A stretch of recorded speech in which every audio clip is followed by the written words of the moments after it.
Hey guys, welcome back to my channel. This is episode number 4 of my poker vlog. In this episode, we're going over hands from the Bicycle Casino. I ended up playing a cash game after my BPO Day 2 tournament exit, and you can check out that video right here if you're interested.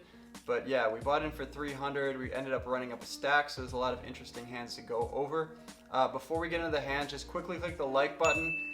Every time you click the like button, it shows it to another 10 people on YouTube. Which is really cool for me growing the channel. And if you're new here, hit the subscribe button. I'm trying to grow a community so we can all get better together. So yeah, I ended up running up a stack. Let's jump right into the hands. There's a lot of good ones, so let's go.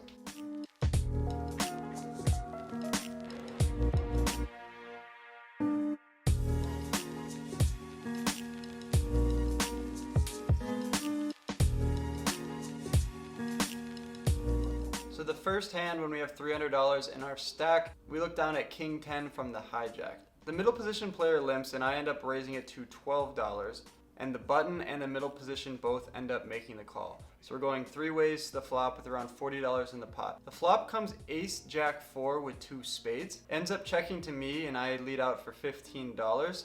I'm just going to continuation bet here a large portion of the time, so I bet $15. The button ends up folding, and now the middle position player raises me to 45.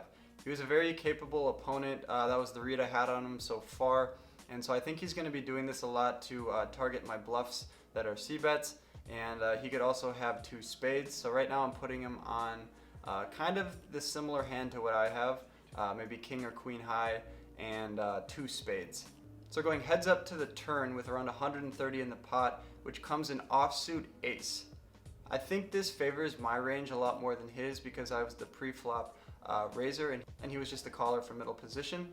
And now he starts off with a check. So when he checks it to me here after raising me on the flop, I think my read was correct with a king or queen high and either that or spades. So when he checks it to me here, I need to fire again to continue telling my story. I don't want a free card to come off here, and if I'm gonna barrel on the river, my story needs to make sense here. So I end up firing on the turn. There's 130 in the pot, and I make it 45. I don't need to make it too big here. He's gonna call with a lot of his spade hands anyways, pretty inelastically here, and he ends up putting in the call. So we're going to the river. The river with 220 in the pot comes in offsuit 7. So now he checks it again to me here, and I think it would be a big mistake when the spades brick off and some of the Broadway straight draws when they brick off. I think it'd be a huge mistake here just to check behind. King high is probably never good here. He might have a 1 pair with 2 spades type hand. So we end up putting in a $90 bet, and he pretty quickly folds, so I think our assessment was correct. We scoop a very nice pot considering we had king high, and on to the next one. With $500 now in our stack off our original $300 buy-in, we're in middle position with king queen offsuit. The under the gun plus 2 limps, the guy to my right limps. Since there's been pretty passive action pre-flop so far, I'm gonna raise it up to $17. The middle position player who limped initially ends up calling my 17, and the guy to my right now pretty suspiciously goes all in for 100. I'm putting him on a pocket pair here all day. This is a very strange play to limp. Then I raise a call, and now you go all in. If you had a strong hand to begin with, you think that he'd come in for a raise initially. So I'm not putting him on too much here. And with my king queen to call another 83 out of his 100, and I already put 17 in, I think it's a no-brainer. We could also go over the top here and isolate this player, which I think is a fine play, but in the moment that's not what I did. I ended up just putting in the call, and the other player who initially limp called my 17 also puts in the call. So now we're going 3 ways to the flop with over $300 in the pot. The flop comes queen queen 8, and when we're heads up here with this other guy who has around 275 in his stack, we're in position as well, which is amazing. We have trips. He checks it over to us, and we are going to put in a bet here. I think a check back actually looks a lot stronger than if we just put in a bet here. We got to continue telling the story. That we have, maybe ace king or ace jack or something like that, where he wouldn't believe us, maybe come over the top. So that's exactly what we do. We put in a $100 bet into 300. We keep the same sizing from pre-flop, and he takes no time whatsoever before announcing all in. He did exactly what we wanted and read our $100 bet as weak, came over the top, thought he had a little bit of fold equity. If I don't have a queen here, it's a pretty strong bet, and we may have to let go of jacks or tens. Kings or aces, I think I have to call here all day, just given the player type. But when he raises to 275, we check our whole cards, confirm that we have a queen, and we snap call him. He shows king 9 of hearts for a complete airball bluff. So we got him to punt off his entire stack there with a flop bet. I think if we check behind, and he ends up checking to us again on the turn and we bet, he probably just folds. It looks a lot stronger for him on the flop when he does that raise. So going to the run out, the turn comes the king, the river comes a 4, and we end up scooping the pot. The guy who was bluffing on the flop obviously had a pair of kings. The guy who shoves pre-flop for 100 did not show his hand, threw it right into the muck. So we're going to pick up a very nice pot here with trip queens. All right, players, once again, new game, 5-5, no limit hold on table 20. With $900 now in our stack from our initial $300 buy-in, we're in the low jack with king jack offsuit. And when it folds to me, I end up raising to $12. The button calls and the small blind calls, so we're going 3 ways to the flop. The flop comes queen jack 9 rainbow, and when it checks to me, I'm going to check behind here for deception, pot control. If someone has a queen, I don't want to blow up the pot here. There's obviously a lot of good cards like a 10 that I can make a straight with. A king, I have 2 pair. A jack, I have trips with a king kicker. So there's a lot of good turn cards here, and there's really no point in betting here in my opinion. You can let me know down below in the comments if I made a mistake here by checking, but we're off to the turn 3 ways. The turn comes the 4 of spades, and now the small blind leads out for $20. I'm going to put in the call here all day.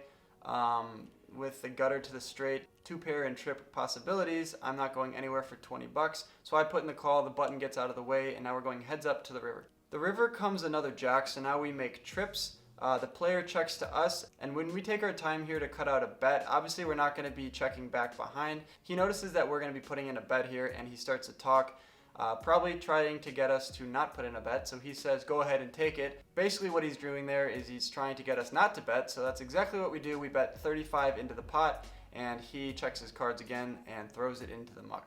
So a good thing to note there is when somebody talks to you on the river when you're going to put in a bet, usually they're trying to talk you out of putting in a bet, so continue what you're going to do. Don't talk to players when you're in a hand generally, unless you're someone who's really good at speech play, because you can give a lot off just by what you say, even if you're not saying what you actually mean. Corey.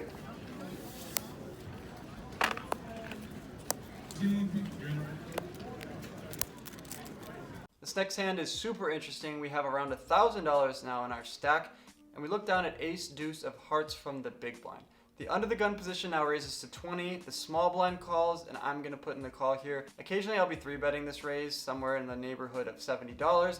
But in this position here with ace deuce of hearts, we're looking to win a big pot here by coolering someone, either with trip deuces or 2 pair or hearts. So we're going 3 ways to the flop. The flop comes 8 deuce 3, and now the under the gun position player leads out for 25.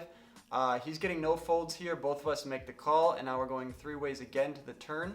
With 135 in the pot, the turn comes a 3, so it pairs the 3 now. So now we have deuces and 3s with an ace. The under the gun position player leads out again for the same bet of $25, and both of us make the call again. I don't think raising here is an option. I don't think folding here is an option. The pot is too big for the size of the bet that he made. So we're just going to be putting in a call here, and hopefully we pair up our 2 on the river. The river comes another deuce, so now we have a full house. Deuce is full of 3s. The under the gun position player checks. The small blind now leads out for $55, and when it comes to us, we're going to be putting in a raise here most of the time. I think calling behind is a good situation some of the times. However, we just didn't believe the small blind at all. I think that if he had trips on the turn, he would have put in a raise right there with a 3. So the fact that he just called a 25 from the under the gun position player on the turn discredits him from having a lot of 3s. So when he bets 35 here, I think it's maybe a 1 pair type hand. So he bets 55, we raise him up to 160, the under the gun position player gets out of the way, and now it's back on the small blind who says, do you really have pocket 8s here? So now we're a little bit worried that he has a 3. He ends up making the call begrudgingly with ace 3. I don't know why begrudgingly. I don't think that I'm doing this with 8s all the time. I think I'm raising the turn with 8s. I don't think I'm going to really be calling $25. We're trying to be building a pot on the turn. So when I end up calling on the turn for 25 and closing the action, I think that I do not really have that many full houses in my range. So yeah, he's going to scoop a pretty big pot here with ace 3. We may have value owned ourselves a little bit. But at the end of the day, I think that against pocket pairs and stuff, that can still call a raise. I don't know. I think that it's a good raise, but you can let me know down in the comments. Obviously, I'm trying to get better here, so if you guys have a different line that you would take on this hand, please let me know down below. So our chip stack is down to 700 now, and we're in the under the gun position with ace queen. I'm gonna raise here from under the gun. I think this hand is strong enough to do so, so I make it $15. And the guy immediately to my left in the under the gun +1 position raises me to $45. He's been putting in 3 bets pretty frequently. Not like out of control too much, but like he's been doing it more than he probably should have. So I'm not immediately putting him on a good hand here. So he's gonna raise it up to $45. It folds back around to me. No one takes the bait on his 45. I'm obviously gonna be putting in the call here. It's 30 to complete the 45 to win 90 here. So we're getting 3-1. I put in the call and we are going heads up to the flop. The flop comes 10-7-4 rainbow, and I'm gonna be checking here with nearly 100% of my range. So that's what I do. I check it over to him and he pretty quickly checks it behind. When he does this here, I think it's a lot of ace king, ace queen, ace high type hands, maybe pocket pairs that are getting a little bit tricky, but mostly hands that have not connected with this board at all. I think he's going to be putting in a c-bet a lot of the time when he has a lot of value. The turn is a good card for us. It's the queen of spades, so we get immediate help, and now we have top. I'm going to check it over to him again here. Like I said, if I'm defining his range as a lot of ace highs on the flop, he should use his range advantage to bet out on this card, which is exactly what he does. He ends up betting $50 into 90, and when it comes back around to us here, I think it's time to spring the trap. We have top, which is a really good hand here. We're only losing to kings or aces, so we're gonna raise him up to $130 here. And he ends up making the call. When he ends up calling here, I'm putting him on queens, like a king queen or ace queen type hand, even though we block ace queen. He could also have kings or aces, which we're still a little bit worried about, but in general, when you make your hand, you're gonna wanna be betting it here. And so we're gonna go heads up to the river. With $350, the river comes a brick 4, and now we're gonna bet into him here for $190. I think a little bit over half pot size bet is a good bet here. If he has jacks or 10s, it puts him in a tough spot. King queen is never folding here, so we're gonna get value from that. Ace queen, we're chopping, and if he's a tight player, which he sort of is, we could maybe get him off a chop, which is amazing. And we're really only losing to 2 pairs, which is really never in his range. And the only thing that is in his range that we're losing to is kings and aces. So I think that a bet here is fine. I could have sized down a little bit here and not value owned myself, but I bet 190 here, and he ends up going into the tank here, which I think is a good sign, and we're ending up wanting a call now when he's tanking, and he puts in the call for 190. I show my ace queen, and he ends up showing pocket aces.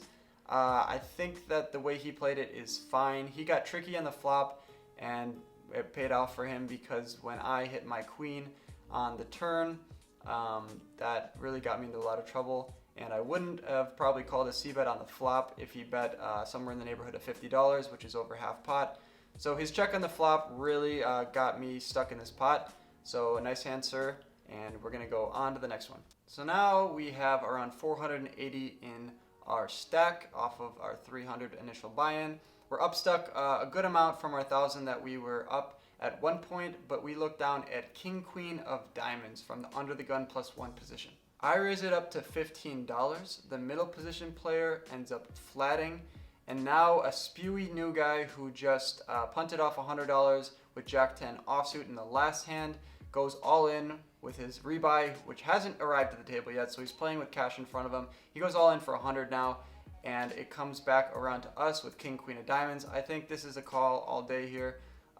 Like I said in a previous hand, we probably could be putting in a raise here to isolate this guy. But with king queen of diamonds, I ended up putting in the extra $85 and put in the call. The middle position player also puts in the call, so we're going 3 ways to the flop. Flop comes 8-6 deuce, and now it's just me and the middle position player. I end up checking it over to him. There is 1 diamond on the board, so we have some backdoor draws to go along with our king or queen out. He ends up jamming all in, covering me. I have 380 now in my stack, and the pot is around $300, not including his all in.